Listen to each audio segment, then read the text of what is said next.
My name is Lizzie. I am 24 years old. I live alone in a small apartment. I have no family around me. I work at a cafe during the day, and sometimes I go out with my friends at night to forget how lonely my life is. Most nights I come home to silence. One evening, my friends invited me to a club. I did not really want to go, but I said yes anyway. I wanted to feel alive again, even for a few hours. The music was loud, and everyone around me seemed happy. I smiled and danced for a while, acting like everything was fine, but inside I was tired. I knew I did not belong there. When the clock hit past midnight, I decided to go home. My friends were still inside the club, so I told them I would leave early. I walked outside, holding my purse close to my chest. The streets were almost empty. I tried to call a taxi, but none were available. I tried again and again, but the app kept saying no cars nearby. My heart began to beat fast. It was late, almost 1 o'clock in the night. I looked around. No one was there. I began walking, hoping maybe I would find a cab on the main road.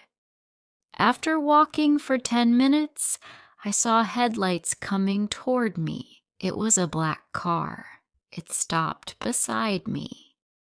The window rolled down and a man's voice came out. He said, "Hey, are you okay? Do you need a ride?" He looked around 30. He had short hair and a clean face. For a moment I hesitated. My heart told me to walk away, but I did not move. I said, "I'm fine, just waiting for a taxi." He smiled and said, "You won't find one here this late. I can drop you. It's not safe to be alone at this hour." I looked around again. The road was empty. I felt afraid of staying alone too. After thinking for a moment, I said, "Okay, just drop me near Grinnell Street." He nodded and said, "Sure, get in." I opened the car door and sat beside him. I gave him a small smile. I said, "I'm Lizzie." He said, "Nice to meet you, Lizzie. I'm Derek." Derek started driving. At first, I felt a bit relaxed. We talked a little about random things. He said he worked in real estate and was coming back from a late meeting. Derek seemed calm and gentle. But after a few minutes, I noticed he did not turn toward Grinnell Street. Instead, he took a left turn onto a darker road. I looked outside and realized I did not know this area. My hands started shaking. I said, "This isn't the way." Derek looked at me and said, "Don't worry, Lizzie. It's a shortcut. I know this city well." I nodded slowly, trying to believe him, but something didn't feel right. The road became quieter.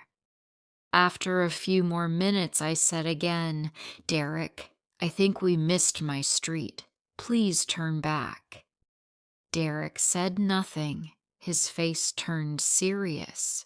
I felt nervous. I looked at his hands, gripping the steering wheel tightly. I said, "Please stop the car." Still, he didn't speak. The car kept moving. I said, "Derek, stop the car right now." Then Derek turned to me with a strange smile. He said, "Relax, Lizzie. I'm just taking you somewhere safe. You'll be fine." His words didn't sound safe at all. I reached for the door handle, but it wouldn't open. The lock was on. I tried again, pulling harder. He said, "Don't do that." Tears filled my eyes. I said, Please let me go. I don't even know you." He laughed and said, "You got in the car, didn't you? Now you'll have to trust me." I felt trapped. My mind screamed, "Run!" But my body was frozen. I started crying. I said, "Please, Derek, just stop the car.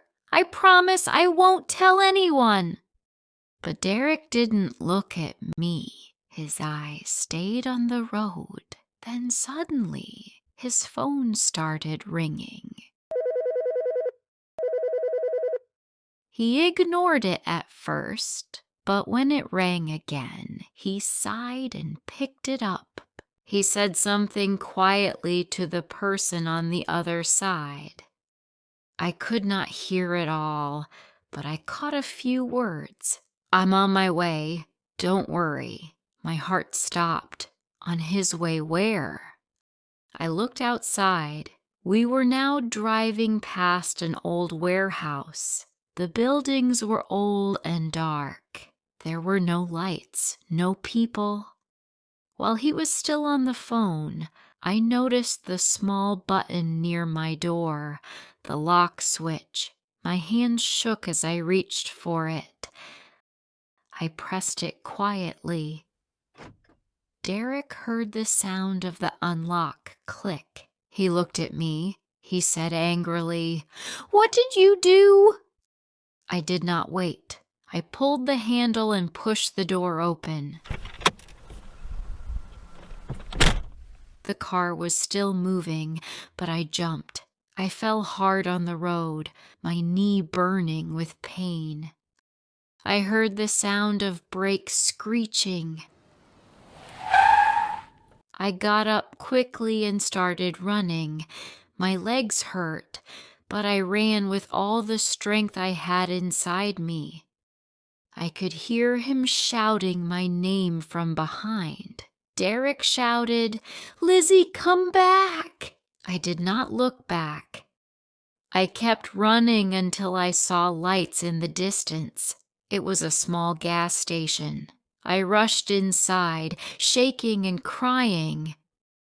The man at the counter looked shocked when he saw me. I said, "Please help me. Someone was trying to take me." The man at the counter called the police immediately. I sat there on the floor holding my knees. After a few minutes, the police arrived. I told them everything. They searched the area, but Derek's car was gone. It felt like he had vanished into the night. The officers took me to the station for safety and then dropped me home later. That night I could not sleep. Every sound made me jump. Every light reminded me of that car. For days I could not stop thinking. Where was Derek taking me in his car? What would have happened if I had not jumped out? The thought made my skin crawl. Weeks passed, but I never saw Derek again. The police said they would look into it, but they never found him. Maybe Derek changed his name. Maybe he moved away. I did not know. Sometimes when I walk home at night, I still hear the sound of that car engine in my head. The fear never really left me. It made me careful. It made me realize how fragile life can be. Now, whenever I go out, I make sure to return home early. I never accept rides from strangers again. I learned that trust can be dangerous when given too easily. That night could have been the end of my life, but it wasn't. I survived. I saved myself. Being alone is better than being unsafe. If you liked this story, please like, comment, share, and subscribe.